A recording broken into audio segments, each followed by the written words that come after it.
लोकसभा निवडणुकीच्या पार्श्वभूमीवर सध्या अनेक ठिकाणी कडक तपासणी सुरू आहे।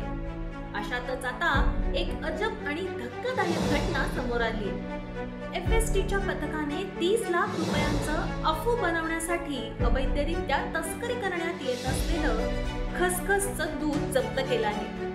ही कारवाई भदोही येथे करण्यात आली आहे। पोलिसांनी राजस्थान येथील एका तस्कराला अटक केली आहे। गोपीगंज कोतवाली परिसरातील रामपूर गंगा घाटाजवळ एफएसटी पथकाकडून तपासणी करण्यात येत होती। दरम्यान राजस्थान येथील मुलाराम नावाच्या व्यक्तीला थांबवून त्याची झडती घेतली असता त्याच्या बॅगमधून अफू तयार करण्यासाठी वापरलं जाणारं 10 किलो 39 ग्रॅम खसखसचं दूध जप्त करण्यात आलंय। व्यक्ती बिहारमधून स्वस्त दरात खसखस दूध घेऊन येत असल्याचं पोलिसांनी सांगितलं। हे दूध सुकवून अफू तयार केली जाते।